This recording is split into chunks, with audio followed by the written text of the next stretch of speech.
प्रदेश के मुख्यमंत्री डॉक्टर मोहन यादव आज अचानक उज्जैन पहुंचे। मुख्यमंत्री सीधे कोटी पैलेस स्थित संकुल भवन पहुंचे, जहां उन्होंने कल नर्मदापुरम में होने वाली रीजनल इंडस्ट्रीज कॉन्क्लेव की तैयारी को लेकर वर्चुअल बैठक की। इस बैठक में नर्मदापुरम संभाग के सभी अधिकारी जुड़े। मुख्यमंत्री ने कहा कि प्रदेश में लगातार औद्योगिक निवेश हो रहा है, इस बात का उन्हें संतोष है। यहां तकनीकी रूप से दक्ष युवाओं को रोजगार मिल रहा है। युवाओं को मध्य प्रदेश में रोजगार के अवसर उपलब्ध हो, इसलिए मुख्यमंत्री ने औद्योगिकरण का अभियान चलाया है। प्रत्येक संभाग स्तर पर बड़े आयोजन किए जा रहे हैं। उसी कड़ी में कल नर्मदापुरम में रीजनल कॉन्क्लेव होने जा रहा है। इसका अच्छा रिस्पांस भी मिल रहा है। बैतूल, हरदा और नर्मदापुरम जिलों में पहले से स्थित उद्योगों के विषय में जानकारी ली गई है। उन्हें किसी प्रकार की कठिनाई न हो तथा वह अपना और काम बढ़ा सके, इस बात के प्रबंध किए जा रहे हैं। औद्योगिकरण से प्रदेश की संपन्नता बढ़ रही है। कल की रीजनल कॉन्क्लेव में प्रदेश व देश के अलावा 5 अन्य देशों के उद्योगपति भी शामिल होंगे। मुझे इस बात का संतोष है कि लगातार औद्योगिक निवेश, खास करके हमारे सभी युवाओं को काम मिले। युवा में भी जो तकनीकी रूप से दक्ष आईटी के, बीटेक, एमटेक या अलग अलग उच्च शिक्षा से जो शिक्षित व्यक्ति हैं या रोजगार चाहने वाले हमारे युवा मित्र हैं, सभी को सभी प्रकार के अवसर मध्य प्रदेश में उपलब्ध कराने के लिए हमने सरकार बनने के बाद औद्योगिकरण का एक जो अभियान चलाया है, उसमें हर संभाग पे जाकर के बड़े आयोजन करना। उस कड़ी में कल 7 तारीख को नर्मदापुरम अर्थात पुराने होशंगाबाद संभाग पर एक बड़ा रीजनल कॉन्क्लेव होने वाला है।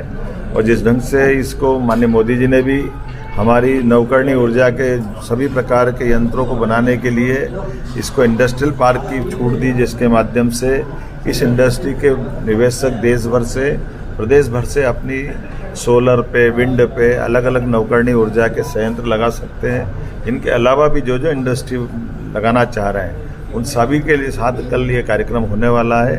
और मुझे अभी तक का जो संतोष है, हमको 3 बार जमीन की आवंटन के लिए जो हरी निर्धारित भूमि थी उसको बढ़ाना पड़ रही है, तो रिस्पांस बहुत अच्छा है। उसके पहले आज हमने नर्मदापुरम के तीनों जिलों में बात की है, हरदा, बैतूल और नर्मदापुरम, जो ऑलरेडी पहले से हमारे उद्योगपति वहाँ उद्योग जो चला रहे हैं, उनको कोई कठिनाई तो नहीं है। उनकी कठिनाई का समाधान भी करते हुए और उनसे भी कहा कि वो और काम बढ़ाना चाहे तो काम भी बढ़ाएं।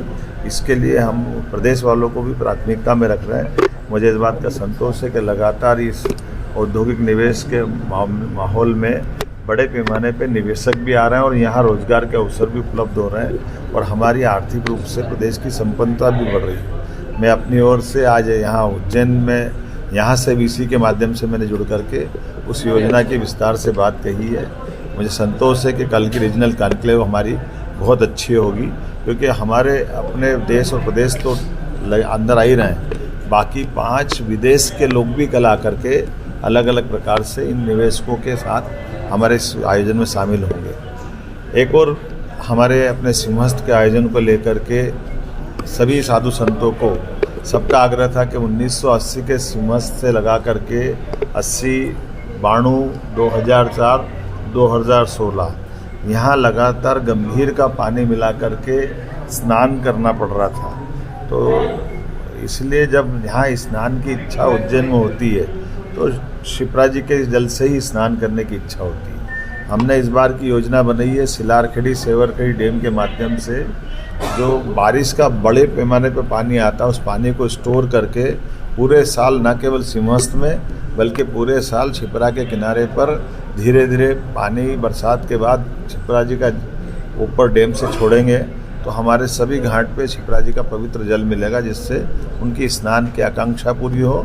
साथ ही साथ इस पानी को पीने के लिए भी हम सप्लाई करने का प्लान हमने हरियाखड़ी डैम से बनाया है।